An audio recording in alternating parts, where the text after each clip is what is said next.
Hi everybody, welcome. My name's Ben Adloff. I'm an instructor here at PRC, and welcome. Two housekeeping items. If you're carrying a mobile device like I am, if you would, please put it on mute. And two, if you've got any questions that arise and come to your mind during the course of the presentation, please hold on to them until the end of the presentation, and I'll try and answer them at that time. And having said that, I'd like to introduce you to my assistant.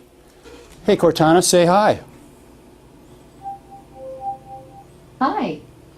Cortana is part of the Windows 10 operating system, and that's going to be our subject for today. Hey, Cortana, what's on my schedule for today?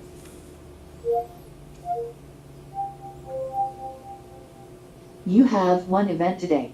At 11:30 a.m., Tech Tuesday and Windows 10 at PRC 201 South Naperville Road, Wheaton, Illinois. It's Tuesday, it's PRC, it's Tech Tuesday, and Cortana is right. Our subject for today is Windows 10, the latest, greatest from our friends at Microsoft.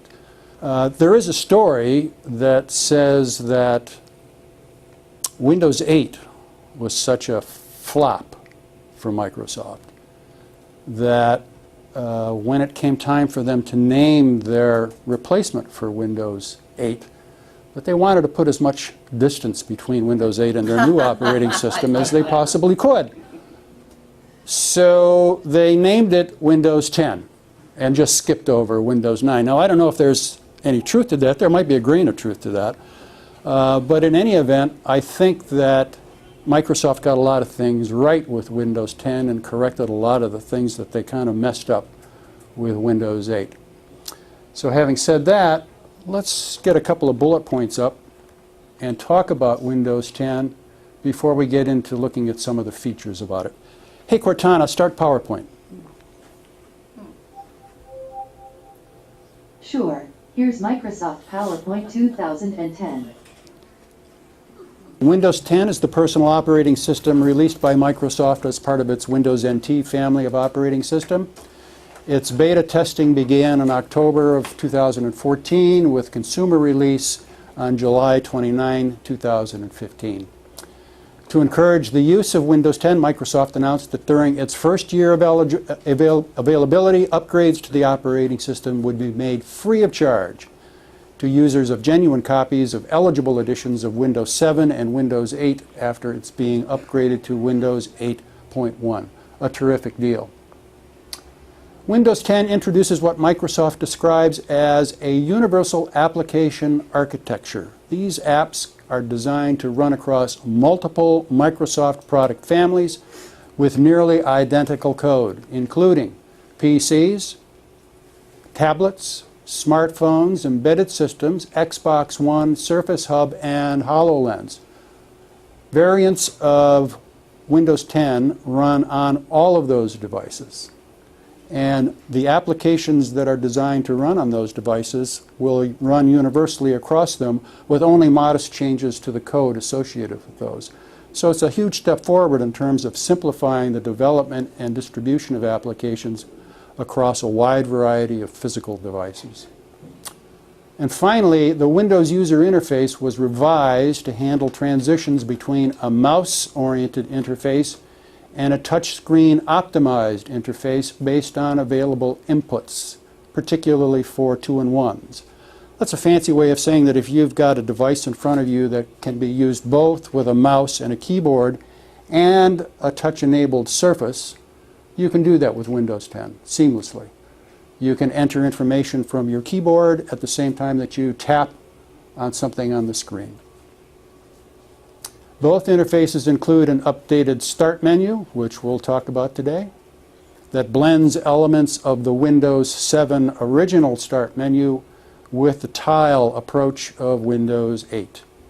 And Windows 10 also introduces the Microsoft Edge web browser, Cortana, and some other features. So, Windows 10 has been out in the market now for 8 months. How's it doing? These are some stats that are put together by an outfit called StatCounter through the end of February.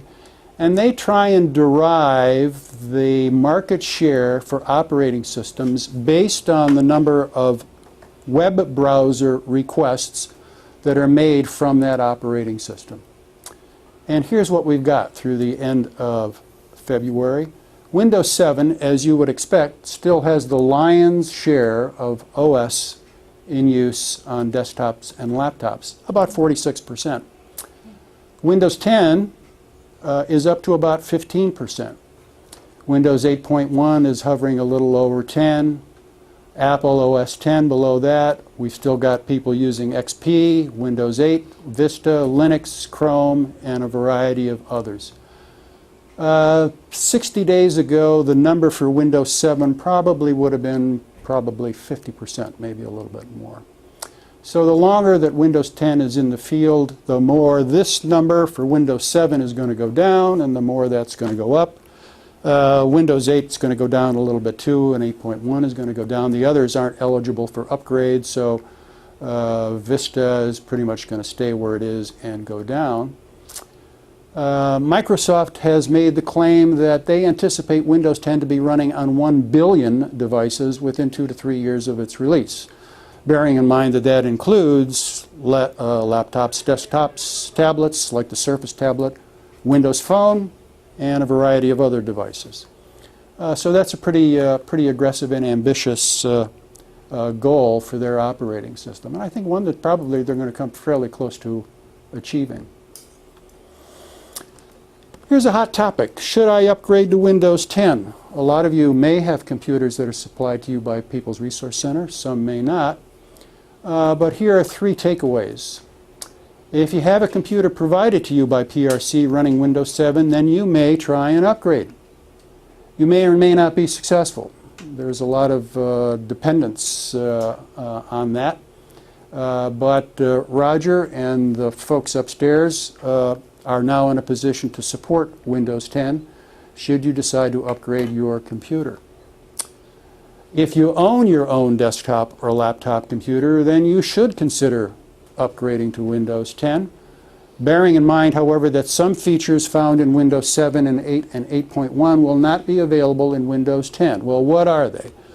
The principal one is an application called Windows Media Center, not to be confused with Windows Media Player. Windows Media Center is an all-encompassing Media Center feature that provides for live TV play, digital video recording, management of photographs, videos, and other digital content. It's a terrific application, however, it was never widely embraced, and consequently Microsoft has dropped it from Windows 10.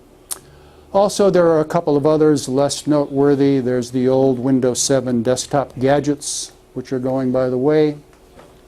I think the old versions of Solitaire and Minesweeper are gone and they've been replaced, and a couple of others. But the big one, the principal one, is Windows Media Center.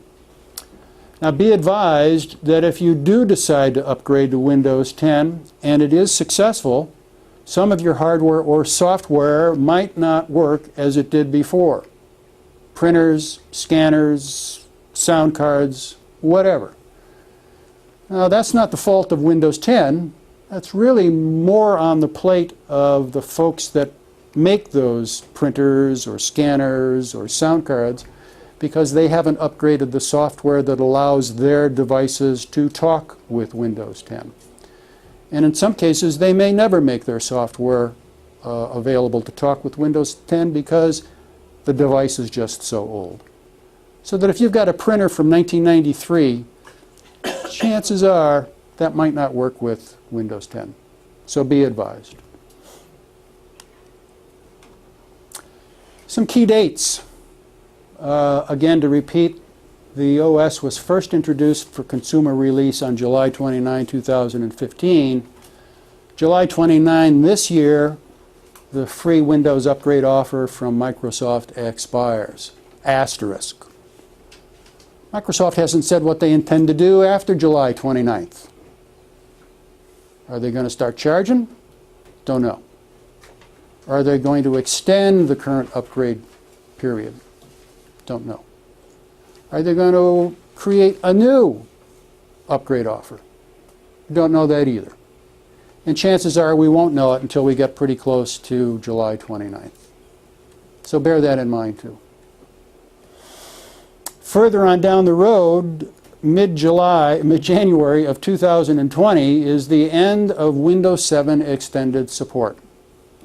Now, that doesn't mean that on that day Windows 7 stops working.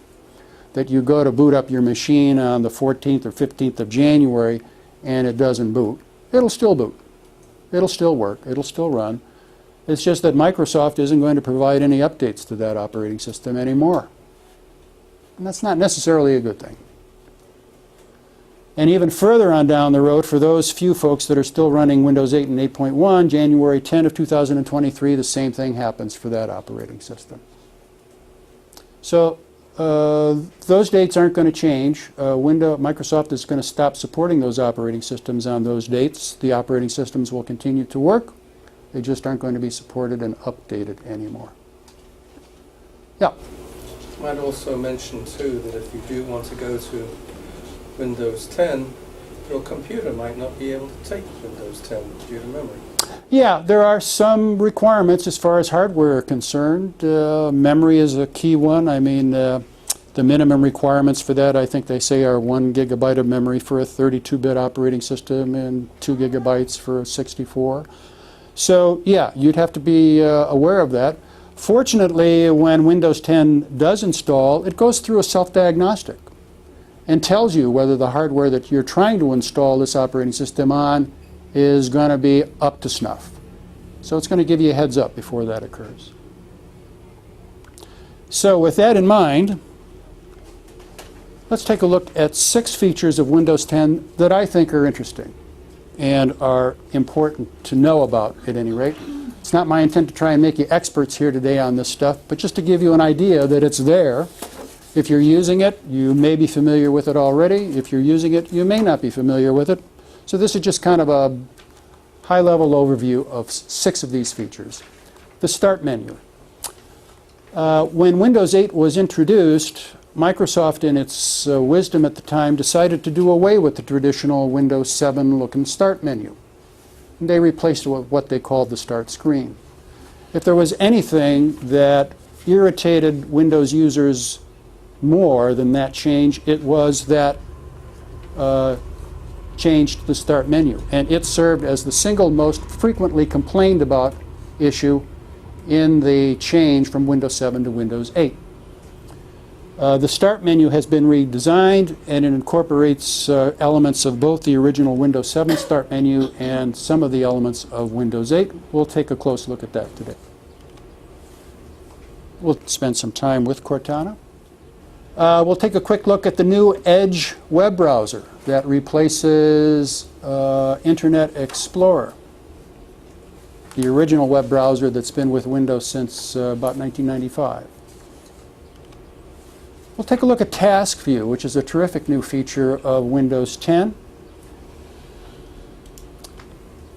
We'll take a look at Snap Assist, which is another terrific feature of Windows 10, particularly if you're using really large display monitors or multiple monitors. And we'll take a look at privacy settings. All of this information that is provided to us by Microsoft and by Windows 10 carries with it some privacy implications. So we'll touch on those as well. So, Windows 10, the initial desktop display. Not unlike Windows 7. I mean, we've got a desktop, we've got some desktop icons. Along the bottom of the screen, we've got a taskbar. And back in the lower left-hand corner is our Start button. Let's go ahead and take a look at the newly designed Start menu. The newly designed Start menu contains elements of both the original Windows 7 Start menu and the Windows 8 Start screen. On the left side of the screen is the original, or the current representation of the original Start menu, and on the right are the tiles related to the Windows 8 8.1 Start menu. Let's take a look at the components of the original Windows 7 Start menu. From the top is the identity of the user currently logged on to the system, me. And if I click on that, we get a drop-down menu that provides us with the opportunity to change some settings, to lock the computer, to sign out, or to sign into other accounts that are on the machine. In this particular case, there are two available accounts, a guest account and a visitor's account. Not unlike some of the stuff that we saw in Windows 7. In addition to that, the next section is the most frequently used applications for this particular machine. These dynamically change depending on how frequently an application is used. So based on the limited use that I've been using this machine for, Microsoft Word is most frequently used, followed by PowerPoint, followed by remote desktop, and then computer management. In between here, and not shown, is another section that would illustrate most recently installed applications. We'll install an app when we start working with the right side of the Start menu. And beneath that are some additional menu options that provide us access to File Explorer. File Explorer is the name now associated with the old Windows Explorer file management program. There is a right-facing arrow next to File Explorer that, if we click on, exposes a jump menu, a jump list, that provides shortcuts to various locations on the machine, the desktop, downloads folder, documents, pictures, and other recently opened locations on the machine. And obviously, if we click on File Explorer, we get our File Explorer opened, much like we saw in our former Windows Explorer file management program. Further on down the list is a menu option called Settings. Settings is the newly designed interface in Windows 10 that's intended to replace the old control panel in Windows 7. Now, it doesn't replace it completely. There may be settings that aren't available to you in Settings that are available still in Control Panel. And to access Control Panel, we would simply right-click on our Start button, which would expose a quick access menu with a list of features and components and applications loaded on the machine, one of which is Control Panel. And there is our typical Windows 7 Control Panel display. Now, the newly designed Settings display provides us opportunities to change various system settings, allows us to manage devices, network connections, to personalize it, to access various accounts that might be on the machine, and also access privacy settings, which we're going to talk about at the end of our presentation today. Additionally, we've got options to either power the machine off or restart it or put it into hibernation mode. And these settings are likely going to vary depending on the device that you're using the OS on. So it might, if you're using it on a Surface tablet, those power settings might be different. And finally, last but not least, is the All Apps setting, which replaces the All Programs setting that we used to know from the Windows 7 Start menu. If we click on this, we are provided with an alphabetized list of all of the applications that are installed on the system. There is a scroll bar here next to this list that we can latch onto and scroll up and down. You'll notice that some applications are designated with the appearance of a folder. That's because they are in fact folders. There is a downward pointing arrow to the right of the folder, which when clicked will reveal all of the applications that are contained in that folder. And needless to say, if you wanted to start an application, all you'd have to do is click on it, much like you did in the old Start menu. So, smart thinking on Microsoft's part to reestablish and reconfigure and include again what so many Windows users have grown accustomed to in the Start menu. However, they were also smart in including the new right panel of the Start menu, which comprises the tile elements that were introduced in Windows 8. As you'll notice, these tiles, some of them are displaying dynamic content. For example, this tile here relates to the Money app, which is one of these Windows Universal applications that we talked about that are designed to run on a variety of devices running Windows 10. The dynamic content is being pushed to this tile by virtue of the application that's installed on the computer, even though the application isn't running. It does push this content dynamically to you so that you can see what's happening with the price of crude oil, gold, and silver, or if you're inclined to follow those things, or the weather, or what might be on my schedule for today, Tech Tuesday. One nice feature about the Start menu is that it is resizable. We can do that by clicking and dragging to increase its height and to increase its width. Obviously, these tiles will also launch an application if we click on it. There's Adobe Acrobat Reader. So let's take a little closer look at some of these tiles. Tiles can be moved and dragged around the right side of the Start menu. They can be resized. Let's go ahead and change the resizing. There are 4 sizes available. Small. We've seen medium. It's available in a wide size and available in a large size. We'll go back and change it to its medium size.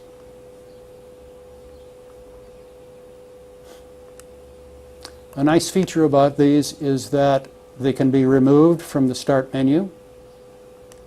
Doesn't mean that they're removed from the system. It's just that they're removed from the Start menu. Tiles can be added back to the Start menu simply by going back to All Apps and finding the application that you want to install a tile for. Let's see, that was Netflix, right? Let's find Netflix. Yeah. And we can do it one of 2 ways. We can simply click and drag. This is one way to do it. Or we can right-click on the icon on the left side of the Start menu and select Pin to Start. Pretty easy. A nice feature about the newly designed Start menu is that you can install the application from your system without having to go to the Programs portion of your control panel. It's nice. Let's go ahead and move Netflix over here. And let's see. We can do other things. We can turn the live feed of information off if we wish to do that. We can rate and review if we wish to do that. Now, you'd say to yourself, well, gee, I've got these 2 ways that I can start my applications on this. Why do I need 2? Well, the idea here is that in some cases, users might be using this operating system on a touch-enabled tablet device. And in order to facilitate that use, Microsoft has provided what they call tablet mode,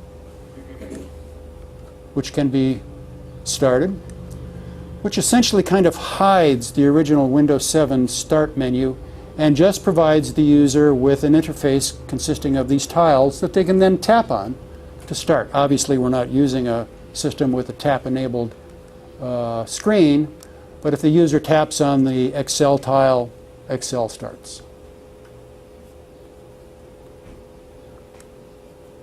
The Start menu is still available, however, by simply clicking on the menu icon here, and the old-style Windows 7 Start menu will slide out from the left side of the screen. So let's talk about Cortana. Cortana is the personal assistant that is similar to Apple's Siri, that is similar to Google Now. Hey Cortana, what time is it? It's 12:06 p.m. in Wheaton. Let's go back and start Cortana again from the keyboard, clicking on the search field. You'll notice that the default screen for Cortana, when it appears, contains these informational cards that are created, well, they're not created by you, but they're selected by you, that provide highly personalized information of your choosing.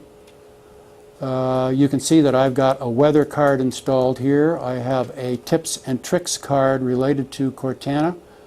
I've got a news card, and I've got a calendar card. You'll notice at the bottom of the calendar card is a little drop-down arrow, a downward pointing arrow, that if I click on it, will expose greater detail for that particular card. We can close it. And each one of these cards has a menu in the upper right-hand corner that will allow us to do a couple of things to that card. Cards can be added or removed from the default screen of Cortana by clicking on the left column menu selection called Notebook.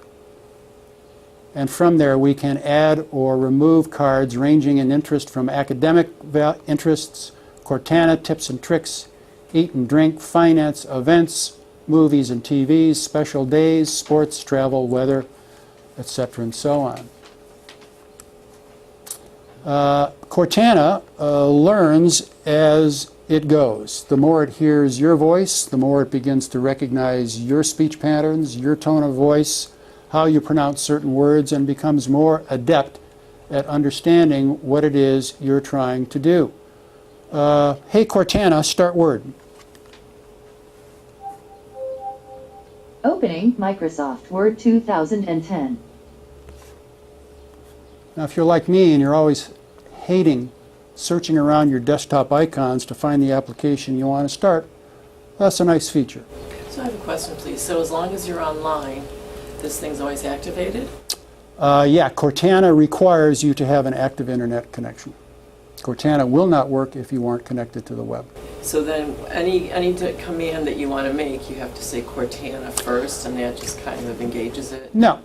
If you don't want to say, hey Cortana, which is the trigger phrase, you can activate Cortana simply by clicking on the speaker icon that appears on the right side of the text box. Like instead of typing into search, you can say like something you want to search and it'll pull it up. Yeah, let's do that. Hey Cortana, search for People's Resource Center in Westmont. Now in this particular case, we've asked Cortana to go out and do a search. It's going to do a web search, and it's going to go and use the Bing search engine. Anybody have an idea as to why it would use Bing? Because it belongs to Microsoft. Bing's a Microsoft product, right? And they're sure as heck not going to send you to Google to do that. But here are the search results. People's Resource Center, DuPage County, and over here you'll notice is a map to the 104 Chestnut Avenue location in Westmont. So yeah, it'll do web searches for you without a problem. Let's see if Cortana's up to something else. Hey Cortana, send an email to Cheryl.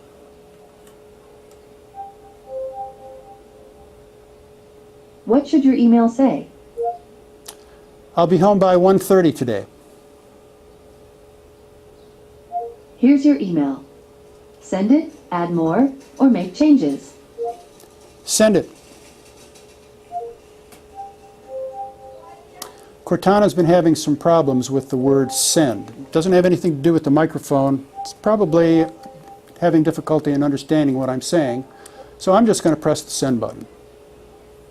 And that email is going to be sent off to my wife, and hopefully she'll get it. Let's do something else. Reminders are terrific for Cortana. Cheryl and I are traveling to Champaign-Urbana tomorrow, and we need to make dinner reservations. Hey, Cortana, remind me to make dinner reservations. When would you like to be reminded? Tomorrow, Wednesday at 1 p.m. Sure. Remind you to make dinner reservations at 1 p.m. tomorrow. Sound good? Hey, Cortana, thanks. Got it. So, this reservation, if I've got my computer running tomorrow, will pop up on my notifications area at 1 o'clock tomorrow, reminding me to make dinner reservations. And as you'll notice here, I've got a pop-up reminder about Tech Tuesday, which was to have begun at 11:30, which we did. We'll take care of that and get rid of it. So we've done reservations, we've done a reminder, we've sent an email. Oh yeah, there's another nice feature. We can just make a note to ourselves. There's a OneNote application that's part of Windows 10. Hey Cortana, make a note. Parking around PRC is a Taking mess. note.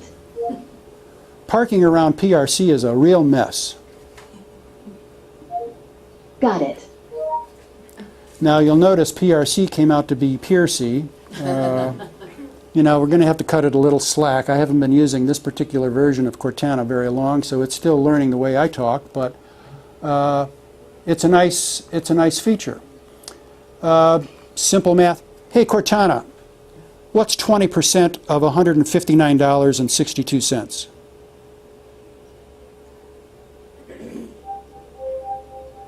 Here's your answer. I think that math is right. It's a terrific feature. I don't think it's yet quite up to the level of Siri, but I think it's moving in the right direction. And I know I haven't been using Windows 10 on my main desktop computer in the office too long, but I find myself more and more using, hey Cortana, you know, hey Cortana, show me my calendar. Does it speak foreign languages? It can be regionalized, yeah. Okay, if I can look for something on your calendar. Here's what you have today.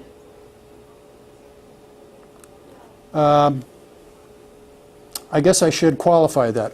The OS can be regionalized. I'm not quite sure whether the voice component of Cortana can or not. Okay, so we've done the newly designed Windows Start menu. We've done Cortana. Let's take a look at the new Edge browser.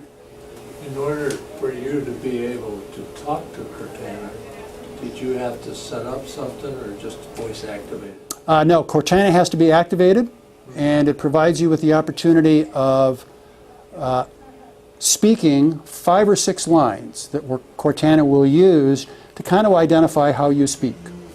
And furthermore, Cortana will allow you to either respond only to you after learning your speech patterns, or to respond to anyone. And you can set that feature on or off, depending on your choice. Hey Cortana, start Edge. Okay, Oh. starting Microsoft Edge. This is the new web browser that is part of Windows 10. It is intended to replace the original web browser, Internet Explorer. However, Internet Explorer is still part of Windows 10. It is still available for your use, and I'll show you that in practice. The newly designed browser is considerably cleaner in its visual appearance, although many of the features that we've grown accustomed to in Internet Explorer are still available to us. We can have tabs, multiple tabs if we wish. We still have the forward and backward buttons. We still have a refresh button. We still have a home page button. We still have an address bar. And we can still create bookmarks, mark things for favorites. There are a couple of new features, however, that are interesting. I'm going to go and close the People's Resource Center homepage, and we'll use the New York Times page to demonstrate a couple of these. One of these features is called a reading list, which allows you to essentially bookmark a particular article that you might be reading that you wish to only glance at now, but read later in detail. You can save these to your reading list and access them later at your convenience. For example, I've done 1 or 2 already. Here's one I did yesterday. about the federal government's having successfully unlocked the iPhone, this with respect to the San Bernardino event that occurred in December. So it's a convenient way to access information that you only have an opportunity to glance at. There is a terrific feature that's part of this browser called Reading View. We'll go ahead and launch this particular article from the Times of today. And you'll notice when the article loads in the browser that not only are there photographs and text associated with the article, but we get some advertising stuff from the Times. Is it going to be possible to keep ads out? Well, that's what we're going to take a look at here. You'll notice that there's quite a bit of information on this page besides the article itself. If we go to this book icon, which is identified by Reading View, and click on it, the Edge browser is going to strip out all of that extraneous. Well, I'm sorry, what did you click on? This icon up here at the top that looks like an open book, it places the page into what's called Reading View and strips out all of that miscellaneous information so that you get a cleanly formatted article, easy to read, without all of the other stuff trying to grab your attention. Does that work on any web page or just on news pages? No, it's going to work only on selected pages. Not all pages will support Reading View. And you'll know that because if you try to place something in Reading View, it's going to tell you it doesn't support Reading View. Okay? If I'm interested in this particular article but don't have time to read it, I can place it onto my reading list. There we go. I'm going to add it to my reading list, and it's available for me to take a look at some other point in time. One other feature associated with the new browser is what's called the Web Note. And quite frankly, I think this is more applicable for touch-enabled devices. But what it does is allows the user to actually make notations directly on a web page and then save those. So for example, if I wanted to highlight something on this particular article, I could do that by clicking on the highlighter.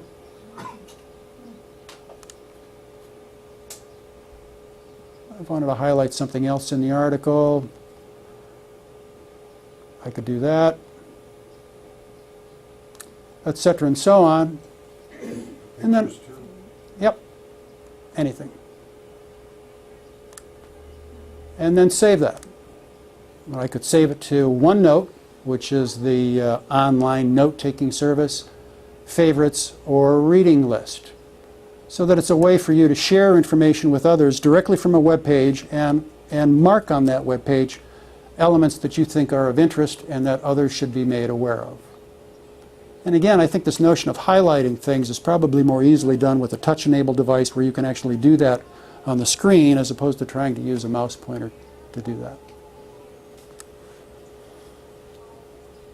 And finally is the ability over here in this menu option to open the same page that you're looking at now in the Edge browser, to open it in Internet Explorer. Now, why do they include both? Well, the fact of the matter is that the Edge browser incorporates new technology that makes it run faster, but that new technology also doesn't recognize some older technologies that are used by Internet Explorer. Specifically, things like Java plugins or ActiveX controls don't work in the Edge browser. And they don't work because they've been found to be kind of risky approaches to getting information to your browser. So they've been excluded from Edge, and that isn't unique to Edge. The Google browser does the same thing. So technologies are changing, and the browser has been redesigned to address those new technologies. Can you get rid of the ads here in Explorer? No, you cannot. Not in the same way that you can here in Reading View. I'm going to go ahead and close Internet Explorer. And this particular menu has a lot of the same features that you're familiar with from Internet Explorer, in addition to the ability to get rid of some of your browsing history. So my general view of Edge is that it's kind of a work in progress. Some things about it that are terrific. It's pretty responsive. Some things are still a little rough around the edges. And I'm glad that they have both Internet Explorer and the Edge web browser. Let's take a look at a new feature that's part of the Windows 10 operating system called Task View. Task View embraces the notion of what's called virtual desktops, which aren't new. They've been around for some period of time in various Linux distributions, and the Apple OS operating system also includes it. And I'm sure that all of you who are longtime users of Windows recognize this sort of situation, where you've got multiple applications running on your desktop. And in this case, we've got 4. And in the Windows 10 world, we can tell that an application is open and running by virtue of the fact that there is a thin blue line that appears beneath the icon in the taskbar, indicating that that application is open and running. And you'll notice that by mousing over each icon, a thumbnail appears of that particular application. Now, if you've got a lot of applications open and running, it can kind of be a hard task to manage all of that stuff. You've only got a limited amount of real estate related to your one desktop.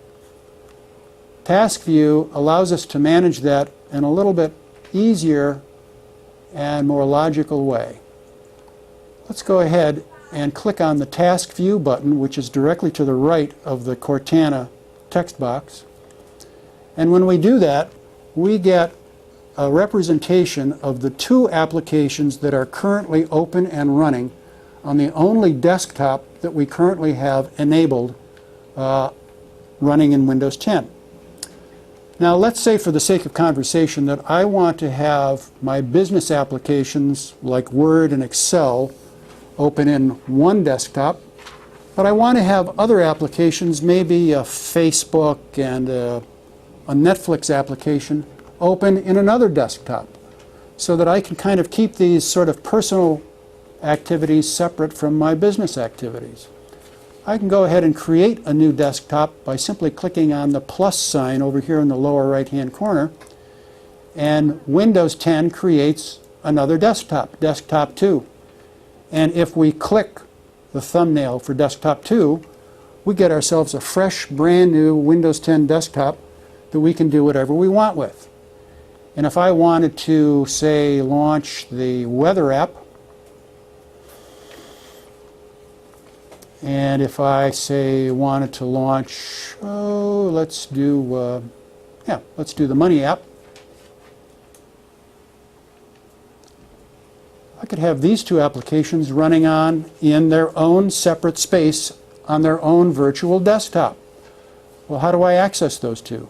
Well, I would simply go back to the Task View button on the taskbar, and you'll notice that the newly created desktop number 2, which is highlighted by this thin blue rectangle, now shows me that the 2 applications that are running in desktop number 2 are the weather app and the money app. And if I mouse over the thumbnail for desktop 1, it will tell me that the applications that are running in virtual desktop 1 are Word and Excel. And if I wanted to use desktop 1, all I would have to do is click on the thumbnail for desktop 1, and I'm off to the races. I can use these applications as I see fit. And if I wish to switch back to desktop 2, all I have to do is click on the desktop 2 thumbnail, and I'm off to the races in desktop 2. And I can create as many virtual desktops as I want, or at least as many as the system resources will allow. And if I want to open File Explorer, I can do that. If I wanted to open something else, let's say I want to open movies and TV, I can do that as well. So now I have 3 virtual desktops. So it's a terrific way to segregate the applications that you're using so that you don't have to go through this rather complex management process of I've got 9 different applications running and they're all on one desktop and I've got to minimize all of these and open this one and close that one and go back and forth. We have these virtual desktops that allow us to organize our applications in a logical way that suits our particular need. We can close applications directly from these thumbnails. If we wish to close File Explorer from virtual desktop number 3, we can do that. I'll go back to desktop 3 and add it back in.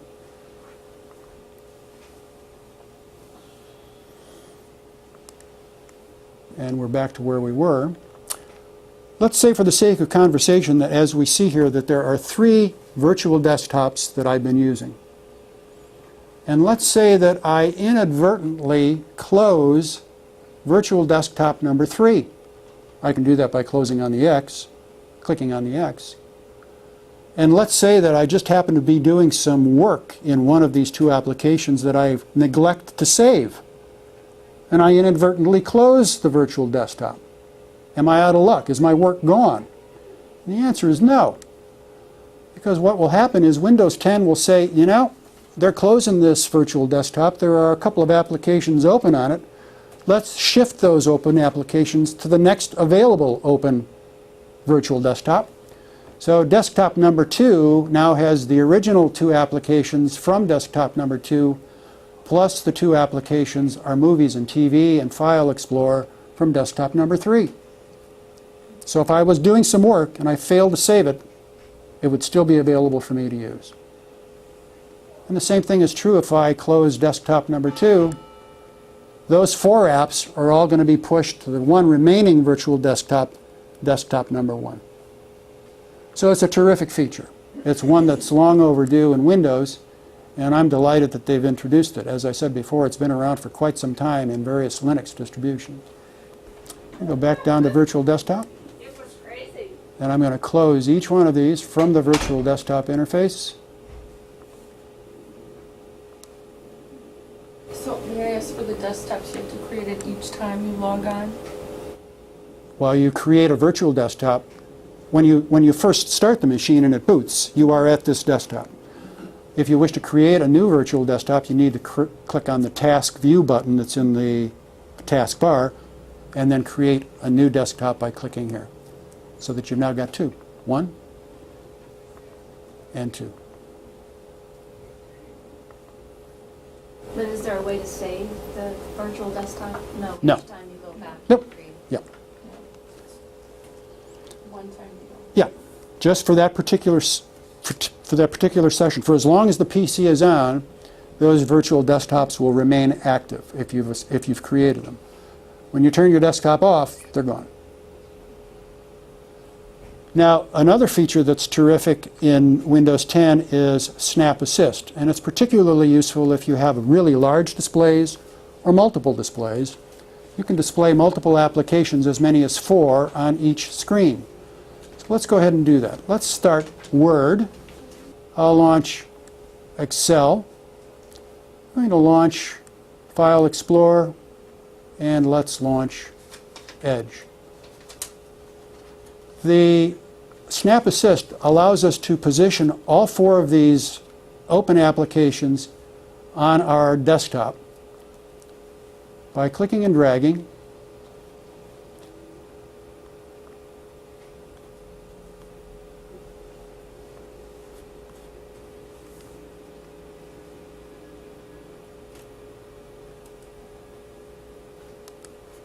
And finally, Word. So if you've got a big monitor, this is a terrific way. This goes far and away beyond the old display side-by-side, display stacked, display cascading. All those features are still available. You can display up to 4 different applications displayed and arranged as you see here on as many monitors may be connected to your system. So it's a terrific feature for those who are doing multitasking applications. You want to use it, simply maximize it. When you're ready to restore it back to its original spot, click and drag. So maximum of 4? Pardon me? Maximum of 4 applications, or you go beyond? Per screen, That's right. per display. Right. That's a nice feature, particularly, again, if you're using large monitors. Finally, got a few minutes left. Let's talk about privacy. Now, all of this connectivity, all of the queries that we do with Cortana, all of the information that's pushed to us through these dynamic tiles on the Start menu, all of the information about how long it's going to take me to get from here to O'Hare, that Cortana is going to ferret out with me, comes as a result of the fact that this machine is connected to my Microsoft account. And therefore, I am available to use all of those services on my Microsoft account. That brings into question some concerns about privacy. Rightly so. When I query Cortana about, well, anything, how long is it going to take me to get to O'Hare? Well, in order to answer that question, Cortana has to know where I am to start with, right? And it does. Now, in this particular case, it doesn't know exactly where I am in terms of latitude and longitude. There is no GPS device on my computer, but it's got a pretty good idea of where I am by virtue of the IP address that I'm using to access my account at Microsoft. So it has a pretty good idea of where I'm starting my trip to go to O'Hare. So that information is held on Microsoft's server. That may be of concern to people. It's not of concern to me. I don't have a problem with that, because I'm more than willing to have the convenience of asking Cortana, how long is it going to take me to get to O'Hare at 5:30 in the afternoon, as opposed to Microsoft having some general idea of my whereabouts at 5:30 in the afternoon. So there's a trade-off there. But nonetheless, there are many privacy concerns that have been raised as a result of the introduction of Windows 10, some of which are vastly overblown and are flat out inaccurate. I've read an article in the Chicago Tribune that was published at the end of December that said, in effect, that Cortana eavesdropped on everything you said, regardless of whether you use the trigger words, "Hey Cortana," or not. I haven't been able to verify that that's true or not. And in fact, my testing would suggest that unless I say, "Hey Cortana," or unless I press the microphone icon in the taskbar, in the search box for the Cortana application, that nothing that I say in the vicinity of my computer goes to Microsoft. But there have been some suggestions that that's the case. Were they reliable sources? Well, I'm not quite sure. I haven't been able to verify it. Okay? And my testing suggests that it's not true. So, But you really have no way to verify. well, I have a way of knowing that when I say something in this room, that there is no data that's being transmitted to Microsoft right now. And I can prove that because there's virtually no internet activity, there's no radio activity, nor is there any disk activity from this computer that would suggest any data is being sent to Microsoft. Yep. But having said all of that, Microsoft gives you plenty of opportunities to manage privacy issues related to Windows 10. And there are a bunch of them that you can see displayed over here on the left side of the screen. And when we select any one of these, we are provided with more detailed information on the right as to what those privacy settings are. Let's talk about these four as general privacy settings. The first one, let apps use my advertising ID for experiences across apps. Turning this off will reset your ID. What the heck does that mean? I'll give you an example. A week or two ago, I purchased some electronic equipment from a company called MCM Electronics. And ever since that purchase, on a variety of web pages that I access on a regular basis, I'm seeing ads for MCM Electronics. Yeah. You've probably all seen that. Oh, all the time. We're not getting it on this display today, so you get the idea. You've all seen that before. If you do a search for a product, they'll start Oh, yeah, harassing yeah. you with Yeah. ads. Exactly correct. If you disable your advertising ID, some of those ads are going to go away. Okay? Someone had asked, well, how do I know in plain English what Microsoft does? You'll notice at the bottom of the general privacy settings screen is Microsoft's privacy statement. Now, I suggest everybody read this. Pour yourself a really big cup of coffee because there's an awful lot of information here. But they will tell you everything about what they collect, how they collect it, what they do with it, what applications and devices collect the information. Do you need to be a lawyer to read it? No, Okay. you do not. It tells you in plain English. And there's a lot of it. Okay? So if you're concerned about privacy and you want to know what Microsoft is doing in terms of the information it gathers while you use their product, this is going to tell you that. Can you stop any of their, activity in terms of giving it to anybody else or anything like that? You can opt out of that particular service. Yeah. Service meaning you don't get the service if you opt out? Yeah. For example, let's say that you don't want any information that you might make available to Microsoft through Cortana. You can turn Cortana off, and you don't get to use that feature. How do you turn it off? Cortana can be turned off in the settings for Cortana. I'll show you that. What about like for websites you went to? In terms of, History, Yeah. browsing history. You don't get more ads and so yeah, forth. well, that's a good question. We'll talk about that as we go down further this list. So if you want to turn your advertising ID off, you can do that. Okay? Turn on Smart Screen Filter to check web contents that Windows Store apps use. This Smart Screen Filter, to the best of my understanding and research, relates to Windows Internet Explorer, the original web browser, that basically will alert you if you have navigated to a website that may have malicious intent or maybe a phishing website or that isn't a place that you might necessarily want to go to. You probably want to leave that one on. Here's a great one. Send Microsoft info on how I write to help us improve typing and writing in the future. You better read the privacy statement about that if you want to use that. Okay? You can turn that on or turn it off. Let websites provide locally relevant content by accessing my language list. That one's probably okay, but again, it's your judgment. Now, you had asked a question about how can I more appropriately manage ads that would appear in my browser, right? Manage my Microsoft advertising and other personalization information.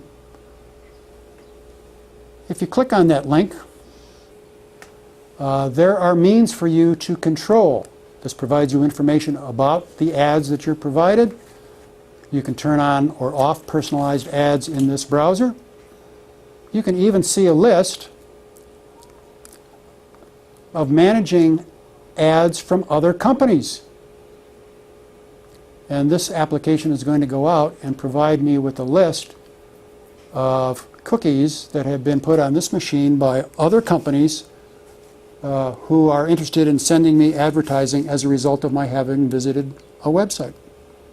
How do they get the cookies on your computer? Cookies are automatically deposited on your computer when you go to a website that requires the use of cookies.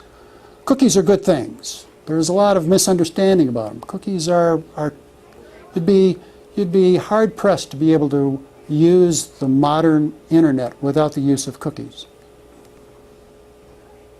This guy's going to take a while, so we're going to abort this. But they also track our search histories, right? They store our search histories for That- marketing purposes. Right. I have no problem with that. And it's a question of you deciding whether you feel that's appropriate or not. That's why Microsoft makes all of these features available to you to either turn on or turn off. Okay? So there are a bunch of them. Location services. If I ask Cortana how long is it going to take me to get to O'Hare, Cortana's got to know where I'm starting from. And unless location services are enabled, Cortana's not going to be able to answer that question. Okay? Camera. Do I want to let certain applications that are installed on the computer use my camera? Well, yeah, if I'm going to use Skype, right? I want Skype to be able to use my camera, because Skype is video conferencing. So then you have all those on if you're going to use Skype? Well, each one of these applications might require the use of the camera. So if I don't want any of those to use it, I can turn it off. And remember, bearing in mind that Windows 10 is going to be used on mobile devices and phones. So some of these really are going to relate to phones. Okay? Speech, inking, and typing. Here's a great one. Windows and Cortana can get to know your voice and writing to make better suggestions for you. We'll collect info like contacts, recent calendar events, speech and handwriting patterns, and typing history. Turning this off also turns off dictation and Cortana and clears what the device knows about you. If you turn this off, Cortana is no longer available to you. It ain't going to work. So there are trade-offs here. And the issue for you as users of this technology is, am I comfortable with that trade-off? Am I comfortable with Microsoft knowing that I went to MCM Electronics and bought some gear from them, and that in so doing, I now occasionally see ads for MCM Electronics popping up when I read the New York Times online? And there are others. Account information, contacts, calendar, call history, emails, all sorts of stuff. And almost all of these allow you to access directly the Microsoft privacy statement. Okay, that wraps it up. Thanks for coming. Thank you. Hope you got something out of it.